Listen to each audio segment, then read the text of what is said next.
Playing chess from then to now, what did I learn throughout the process in terms of chess openings, how to approach that area of the game, and what can I share with you guys to help you in your approach to picking the right chess opening? Let's go over it. So I've been playing chess since I was 7 years old, and I'm 25 now. So, coming up on 20 years soon of playing chess. And yeah, I mean, I've played quite a bit of different openings in tournament chess over the years. I'm going to share all those openings with you right now.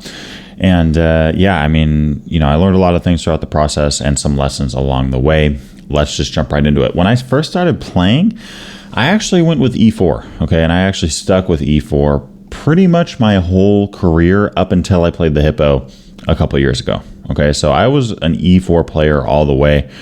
I think before that I played G3 one time because when we were kids, like my opponent knew I played E4, so I tried to trick him with G3 to like surprise him or something, and I lost pretty badly.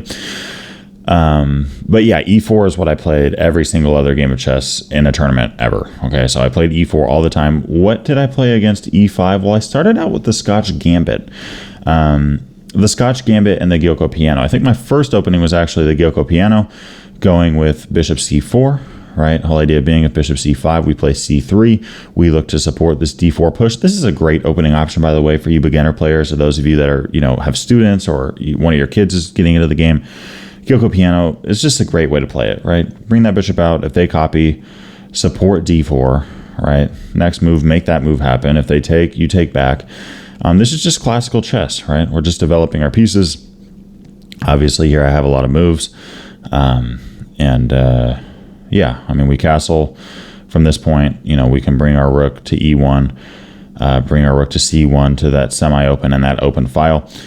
This may seem like a lot of memorization. This is 13 moves, but this is really the only line that you got to memorize. There's a couple little branches that you got to study off of the full opening tree, but it's pretty straightforward. Okay, so the Giuoco Piano is a good option. And it just prioritizes the 4 steps of the opening, right? Put a pawn in the center, castle, connect the rooks, activate the rooks, all that good stuff. So this is what I started out with. I ended up switching over to the Scotch Gambit with the move of D4. Okay, and when they take, I played Bishop C4. Now this worked for me. Oh gosh, up until I was probably about 1600 USCF. At that point, I think I started to not have so much success with it because players knew, the main line, right? Knight F6. Okay. If I play E5, they play D5. If I play Bishop E5, they play knight there, right? If I take, there's a good number of moves here, including Bishop D7. Okay, and this is the line that actually made me stop playing the Scotch Gambit.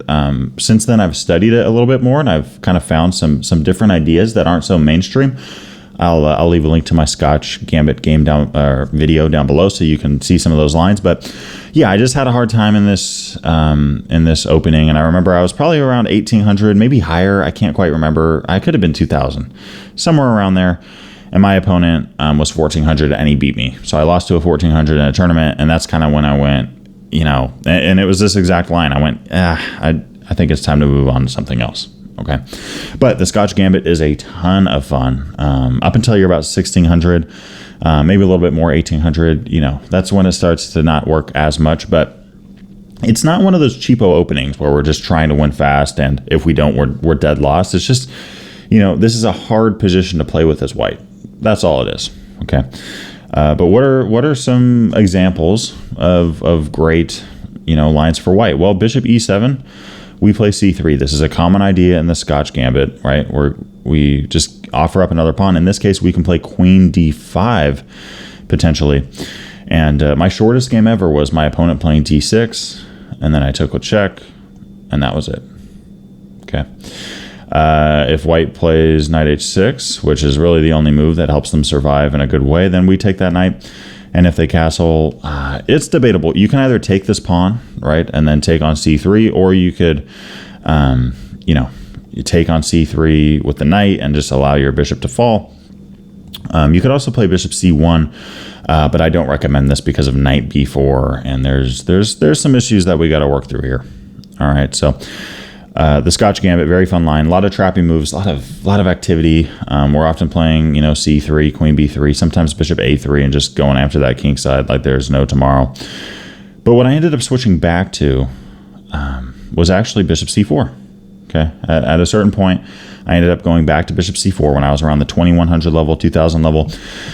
And instead of, let's say bishop c5, instead of going with the Giuoco Piano, which I knew everyone had memorized, and it kind of went into a somewhat even game, especially at that level, I played d3. Okay, I played d3. This may be good for a lot of you guys. d3. And I actually came up with this idea. Now, I know that people have probably played this before, but I came up with the idea of just bringing this bishop out, offering a trade. If white takes, cool, we'll take back. And if they don't, I play queen to d2. Okay, I play queen to d2. And oftentimes what happens is black at some point will get their bishop here. Okay, so in this kind of instance, I could play h3 and start expanding. I could play even castling queenside. All right, and if my opponent plays bishop g4, I would play h3. If you take, I'm going to have a wide open g file now. And yeah, I mean, if you go back, I can just continue expanding on this side of the board. And what I end up trying to do is I castle queenside out of an Italian game, and I go crazy on the king side, and it's a ton of fun. Okay, so this is something that I had quite a bit of success with. And at the end of the day, it's just like, okay, white here, solid position, solid game. We're developing our pieces. We're playing chess. All right, so that's what I went with. And then, yeah, I took quite a bit of time, from this point. I actually stopped playing chess for about 10 years because of basketball. I'm 7'1", and I started playing basketball. So I played basketball for about 10 years. When I came back, I was, thinking about some different stuff. But what I ended up finishing out with was the hippo. Okay, with either g3 or b3. I ended up usually settling for g3 at the end, but I've played both of these moves. I play the Hippopotamus Defense. You tuck both your bishops, fianchetto them, you tuck your knights, put 6 pawns on the 6th rank much of the time, and go from there. And that is what helped me elevate over 2200, reaching the National Master title by playing nothing but the Hippo. It's great for me. And honestly, if it wasn't for the Hippo, I think I would have had a much harder time getting to Master. The Hippo did me really well. It got me out of theory against all these players that have been studying. And that's kind of what I wanted, right? I came back to chess 10 years later, and I didn't want to study a bunch of theory, and I didn't want to play into openings that people were comfortable with, right? I wanted something that I was comfortable with. I didn't care about the stockfish numbers anymore. I just wanted something solid, even if it was dead even, or even if I was slightly worse, but I knew the position well, and I was comfortable with it. That is what matters. Comfortability and what you like to play matters so much more than being plus 0.2 or minus 0.2. Okay, that's my take. So that kind of goes over my opening history for white. I'm talking about tournament chess specifically, right? So, of course, over the board blitz, all that kind of stuff. Online, I'm messing around and playing stuff, but over the board, that was kind of my journey as white. All right. Now as black, I think this is kind of where the lessons come in a little bit more. Okay, and what I would encourage you guys with is don't just pick an opening, right? Don't just pick an opening and then just decide that you're going to play it and go full in on it when you really haven't even studied it yet. You want to study something to see if you like it, right? And if you don't like certain lines, then you might not want to play the opening, in all honesty. Okay. Now, okay, for gambits and stuff like that, of course, there's going to be lines that you don't like if there's a refutation or something. But overall, if it's one of those openings where it's like, gosh, 50% of the time I love it, 50% of the time I literally can't stand it, you might not want to play it, right? Because every time you go into a game of chess, you're scared that they're going to play the line you don't like, and that's not what you want, right? You don't want that. Of course, there's lines that we like more than others, but we never want to be like scared or like worried or stressed out that they're going to play something that we really don't want them to play, okay? So how did it all start off? Well, I against e4, one of my old chess coaches, actually my first chess coach, Mr. Brown, great guy. He kind of helped me improve at chess once I learned how to play for my dad. He had me play the Scandinavian. So this is what I played for many years with success. And when white takes, I actually didn't take back with the queen. I played knight f6 going into the modern variation. I can't tell you how many times my opponents at the beginner levels up into intermediate played c4 trying to hang on to that pawn. And it makes sense, right? I mean, they see a pawn, they're trying to defend it. And here I would give up a pawn and they would often take. This is the Scandinavian Gambit, by the way. And okay, I'm down a pawn, but I mean, black would oftentimes just get crushing positions here. Okay, you know, d3. The computer likes e4. Oftentimes I would just play a position like this, you know, bishop f5, develop both my bishops, castle, and make this pawn d3 a huge target. At the end of the day, d4 is a huge weakness for white, right? No pawn is going to be able to defend it, right, for the rest of this game. Unless there's some kind of capture, and black here has the edge in development, activity, all that kind of stuff. And yeah, it did me very well. Okay. And yeah, okay, sometimes I saw d4. In that case, I would take. I would then play knight b6, you know, oftentimes fianchetto my bishop, and go from there. Okay. So I started out with the Scandinavian. Eventually I started to pivot. Right, I started to pivot into other things. Okay, what do I play now? What other options do I have? This is kind of where I made the mistake. I decided I'm going to play the Caro-Kann, right? And I'm going to jump all the way into it. And I'm not, you know, I didn't even really know it that well yet, but I just went, you know what? It's such a solid opening. People talk about it. There's so many books on it, hyping it up. I'm going to play the Caro-Kann. The issue with this is that at the time, this has kind of changed since then, but at the time I was a very aggressive player, like very aggressive. I love Mikhail Tal. I loved Kasparov. I still love Kasparov, by the way, but I love Mikhail Tal and his attacking chess. And I mean, his games are still great, but in a lot of ways now, my style is not like his, right? I do more of the slow burn approach, slowly improving my position, getting that attacking edge, instead of just going crazy, right? And throwing everything at the opponent's king. At the time, I was very aggressive, right? And I liked active positions. I liked traps. I liked tactics. And this move was just too positional for me. And on top of that, this is really the line that got me in trouble, okay? When I played d5, right, and I saw the move of e5, and I played bishop f5, this is where I would get crushed. I hated this bishop here, and I still do, okay? And if you like it, that's totally fine. This is a sound position for black. But at the end of the day, this bishop here, you know, just oftentimes didn't do me super well, okay? What I found out since then is that there's this move of g6, right? Hikaru plays this, and this, I love this for black. I mean, if white takes up space, which they often do with f4, we play h5. We have a bunch of pawns on the light squares here. We can continue with something like knight h6, covering those key light squares. If bishop out, all right, let's contest. Okay, if they ever want to take, we'll just take right back, right?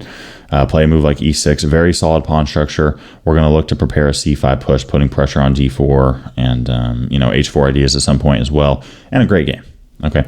And if white doesn't take, right, you know, going back a few moves, if white ends up not taking that bishop and they just castle or something, okay, that's fine. We play e6, okay?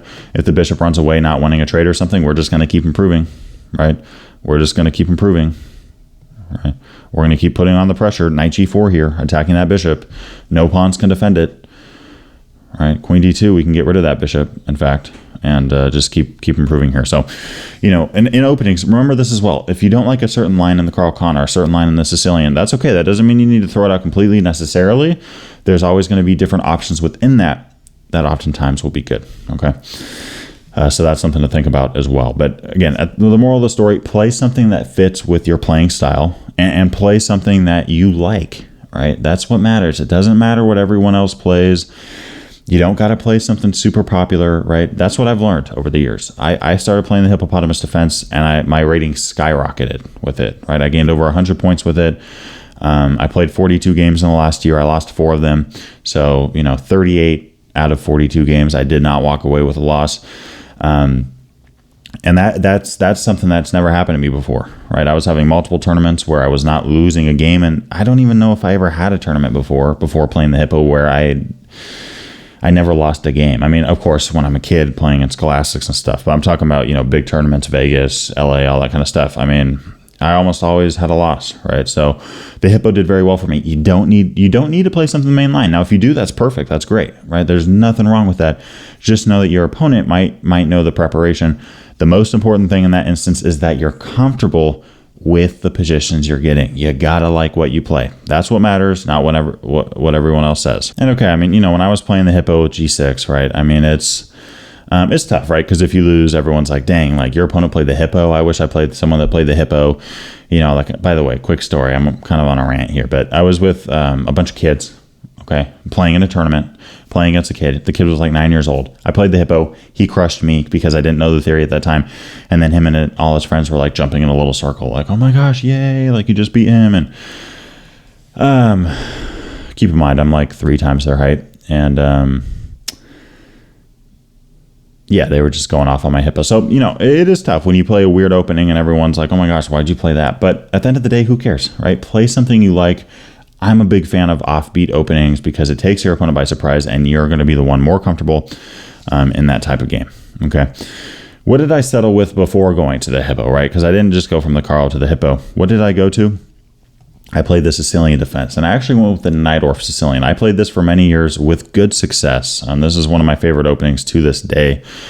And, you know, it's the following line here. You know, Gary Kasparov played this with great success. But talk about sharp opening theory. I mean, if it will take a lifetime to learn the Sicilian. I'm not joking about that. I mean, it will take years to keep learning it, right? And the theory keeps growing because it's so complicated. So yeah, I mean, if you play the Sicilian, there's a lot of different options, right? You got the dragon, the accelerated dragon, then Najdorf. You got a lot of different things, but at the end of the day, you know, play something that you like. But be warned, if you play the Sicilian, you gotta hit the books. You got to hit the books, right? If you play the Caro-Kann, if you play E5, you probably got to hit the books a little bit too. But okay, if you play you know, the Caro-Kann, if you play the Owens Defense, if you play the Alakant's Defense, you don't got to hit the books as hard, right? But if you play the Sicilian, that, in my opinion, is the most complicated opening, you know, defensive opening for black in all of chess. Okay, so at the end of the day, take this away. Don't get too stuck in an opening, right? And don't get stuck to the point where you're just literally like playing it for years and you're not doing well with it. That's what happened with me with the Caro-Kann. And yeah, I tunnel visioned on it. I didn't even like the opening in a lot of ways, but I was like dead set on it and everyone said it was good. So I thought I'd play it. I didn't like it. And it was my mistake for playing something I literally did not like. Okay. Play something you're comfortable with. Again, right? I cannot stress that enough. You guys are probably like, dang, this guy keeps saying that.